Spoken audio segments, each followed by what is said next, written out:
If you want to learn how to add music in CapCut, you're in the right place. In this video, I'll show you the simplest way to add audio to your CapCut project, whether you want to use a song from the built-in library or upload your own music from your computer. This is a quick but important editing skill because the right music can completely change the feel of your video and make it much more engaging. If this tutorial helps you, make sure to hit like and subscribe for more easy CapCut guides just like this.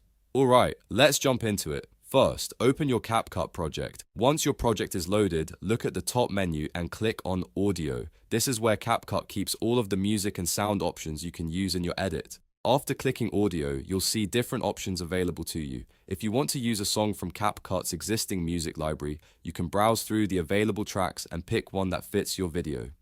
This is a great option if you want something fast and easy without having to upload anything, but if you already have a specific song or sound effect saved on your computer, you can click Import instead. Then choose the audio file from your computer storage and upload it into CapCut. Once the file is imported, it will appear in your audio list. From there, all you need to do is click the plus icon next to the music. That will instantly add the audio to your timeline, so you can start editing it alongside your video clips. After the music is on the timeline, you can move it, trim it, or adjust it to match your footage and make everything flow better. This is especially useful if you want your intro, transitions, or highlights to hit at the perfect moment. And that's it. Now you know how to add music in CapCut in just a few simple steps. It's fast, easy, and perfect for beginners who want to make their videos more polished and professional.